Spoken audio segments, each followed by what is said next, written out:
Welcome to the premiere episode of SLB On Record, the space where we strip away the corporate jargon and talk openly about the student loan journey. I'm your host, Crystal Barrows McDonald, and across from me is our financial literacy expert, Courtney Chaz Francis. What's going on? I'm here. Please connect with us on our social media handles. We're on Instagram at Students Loan Bureau, on X at SLBJA, and on Facebook, Students Loan Bureau. Now let's jump into a little game called What Would You Do? Picture this. It's Thursday. You have exactly $3,500 left to carry you through the week. Do you buy a proper box lunch? Or do you stretch it on ramen noodles? Just to make sure you have enough money to buy data for online classes. All right. So this is not something I have to picture. This is not something that I live this. But as a person that is deep in health and fitness as well, my choice was cornmeal porridge. It wasn't ramen. So Okay. yeah, cornmeal is much healthier for you. So yeah, man, Mr. El Porridge. That they used to call me, 3 times a day. El Porridge. Yeah, man. Yeah, so it would be porridge, box lunch out of it. Yeah, man. I got done little money too fast, man. That's why them call it cheapskate originally. Yeah, man. But mama, look at me now. So the ramen noodle diet is a rite of passage for too many university students. But guys, it doesn't have to be that way. No, let's dive straight into real campus hustle. How to make money and manage your time without letting your GPA pay the price. All right, so for me, as I said, I was already into health and fitness, so I decided to work at the UWI gym. So they would set up the timetable around your class times. I'm trying to pay the school fee, because when I was going to UA, if you never pay the school fee, you're blocked from exams. Because we had a thing in the gym where if you were more than 15 minutes late for your shift, the person there would take that hour. And me used to write down everybody will come late, man. Those are my hours. Chaz, tertiary education is a massive financial commitment. How does a modern day student manage a side gig or a part-time hustle without compromising his or her grades? All right, so one of the things, as I said, the campuses have student jobs, but those are limited. Because we're talking about 15,000 students on campus, Right. and maybe you have a few hundred campus jobs. The beauty about Jamaica, it is pretty unregulated. So it is easy to just start a little side hustle, whether you have a cell phone case. Back when I was at UA, you had second years tutoring, first years. True. So you have a lot of things that you can come up with.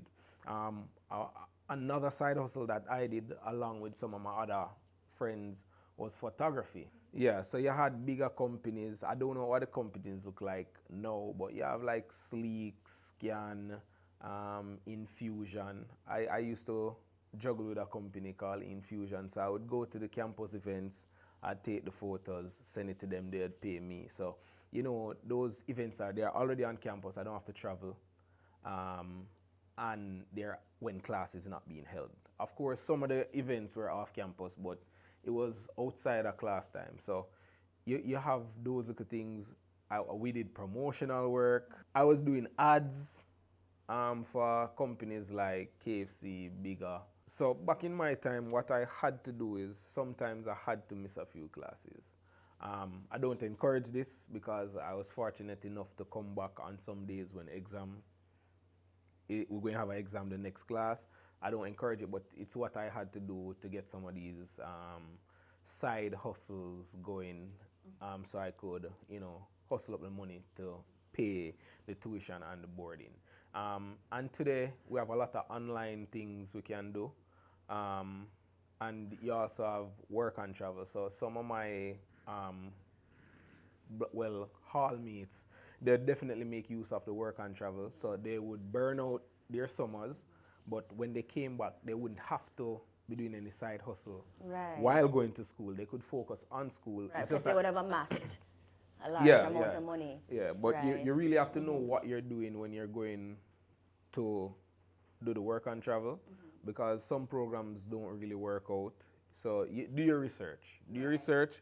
if you can get the money made during the summer and you can come back and just focus on school, that's always a good thing. Yeah. But trust me, if you're looking, the only people I think it's really difficult on is the med-side students.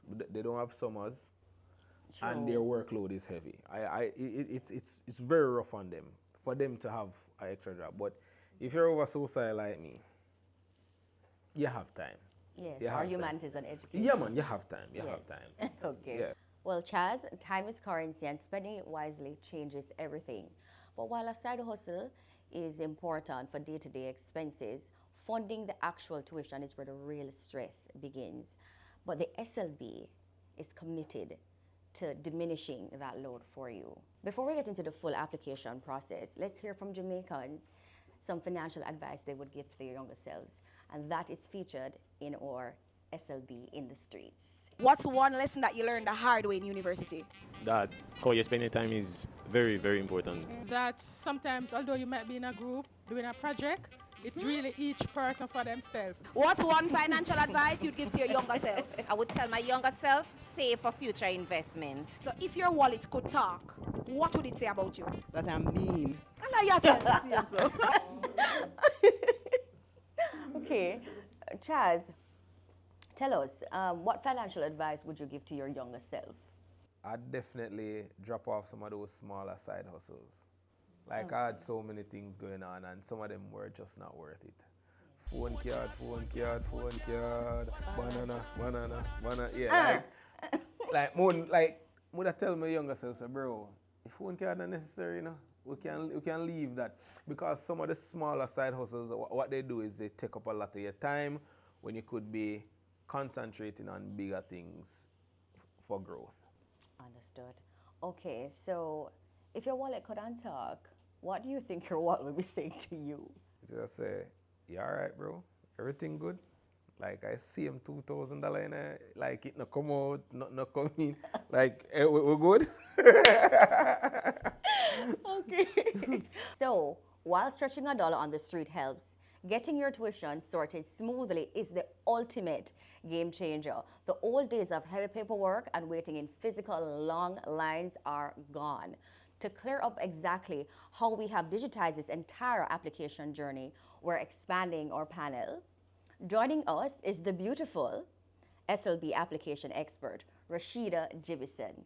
Hi, Crystal. Thank you so much for having me. It's such a pleasure to be here. So let's talk application journey. Now, one of the biggest misconceptions with applying for a student loan is that the process is complicated. And the truth is, it's actually very simple once you know the steps. Now, the first step is to go to the SLB website and create an account. To register, you'll need an active email address and phone number because this is what we'll use to send you important information regarding your application. Once you've successfully created the account, you need to log in and start the application. Now, our system is very user-friendly, so it will guide you through each stage. And all you'll be required, of course, to provide information regarding yourself, the person that's financially responsible for you, your program of study, and the institution that you're attending. Now, as you're completing the application, you'll be required to upload some documents, and these include your birth certificate, your TRN, and your ID, which comes in the form of a passport, a driver's license, and your national ID. You'll also be required to upload a certified passport size photo, address verification form, and proof of income.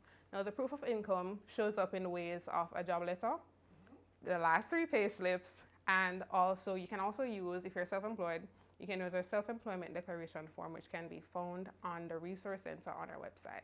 You heard it first. Clean uploads equals faster approvals. Now that we've broken down the structural checklist, it is time to answer the questions directly from Chaz's social media DMs. Chaz, you put out a call on your social media handles asking your followers what they really want to know about navigating the SLB. What's the community saying?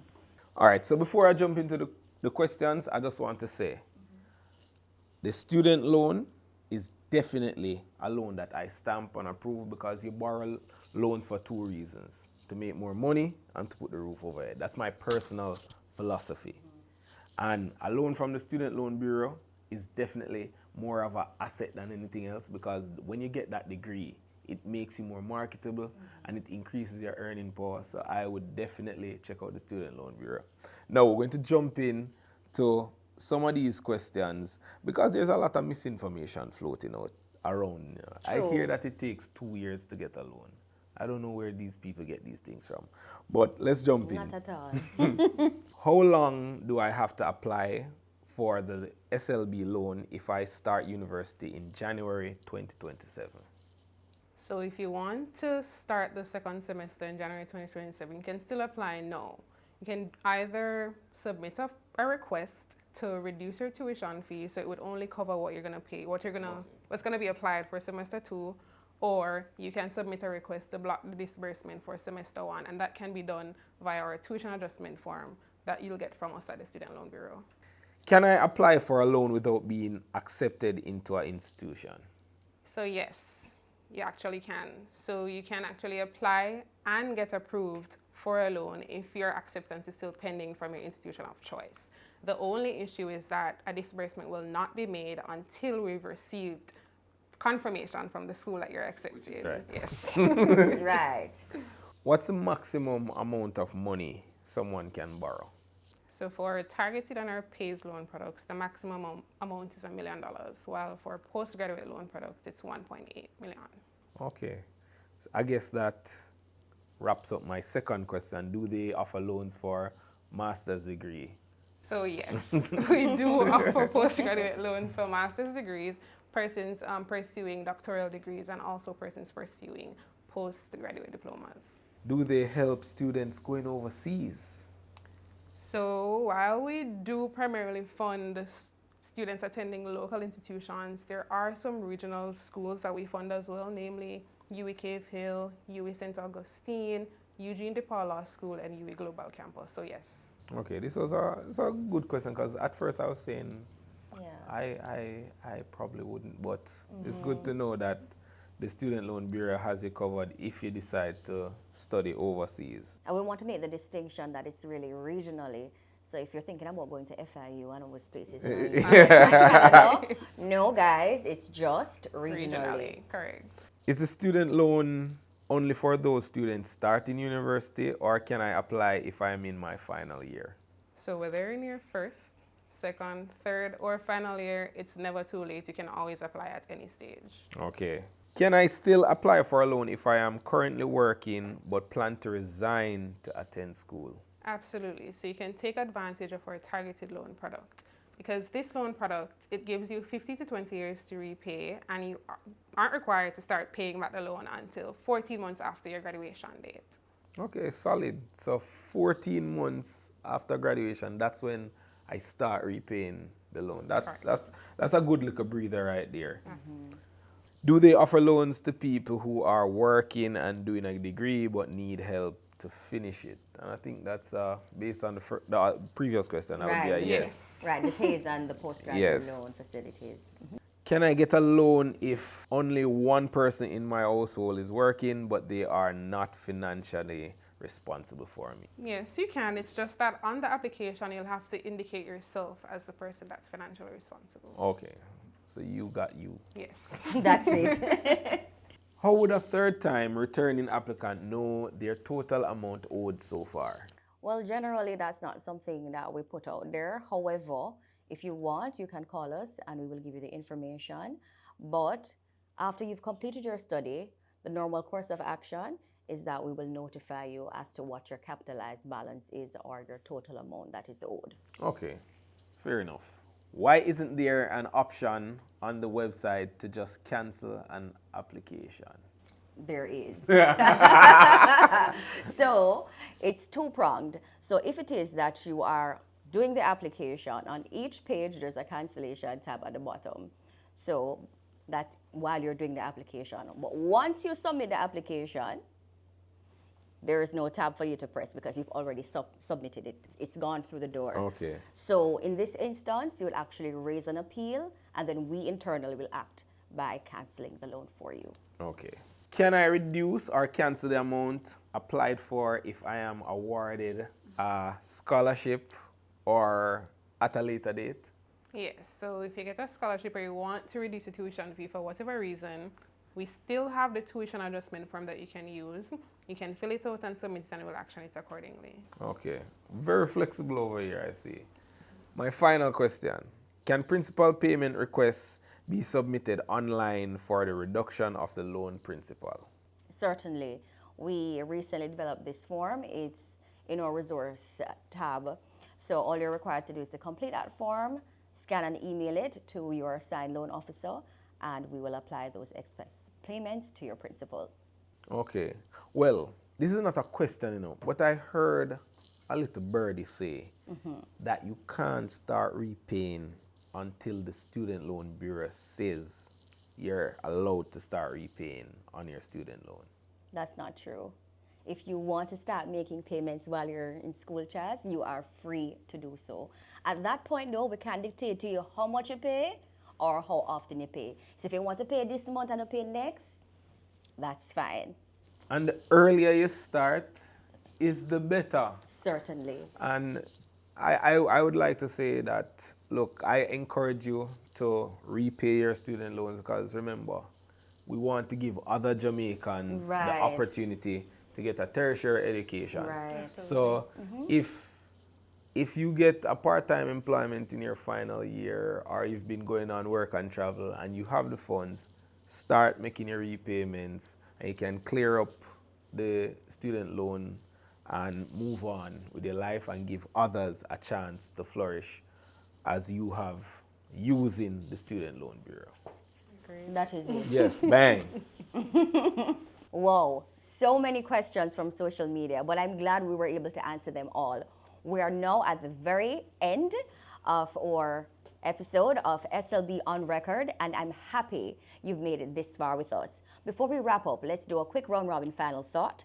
Chaz, give us your absolute golden tip for the applicants watching. An education is an investment and you should treat it as such. Don't wait until you gather all the money. Don't be afraid to take the loan. The same way somebody's out there taking a loan to start a business, this is you taking a loan to invest in yourself. Because over the years, we can see that university cost is not going down, it's getting higher. True. So the longer you wait, is the more you set yourself back. Take the loan, get in school, make sure you take your schoolwork extremely serious because we're not into the resit thing. Just get the degree within the 3 or 4 years, start working, and remember, we want to give other Jamaicans a chance. So please, start repaying your student loan as soon as possible. Excellent. Thank you so much, Chaz. Rashida, what is your golden tip? My golden tip is start early. The earlier you start, the better it is for you, and early disbursement is contingent on how early you finish your application. And once you've started that application, take your time. Take your time and ensure that the information that you're providing is accurate, your documents are clear and legible, because doing this from the onset will save you so much time and it will also eliminate any processing delays. So that's my golden tip. If you are watching this right now and your loan application hasn't started, make today day one. The portal is open and your academic goals are fully achievable. Head over to slbja.com right now and start your application. Don't sleep on your future. Thank you, Chaz and Rashida, and thank you at home for watching. Remember to join us next time for episode 2, where we pivot to money management side of the fence, repayment and smart debt mastery. Huge thanks to Chaz and Rashida. Until next time, remember to follow us on all our social media platforms. I'm Crystal Barris McDonald, signing out.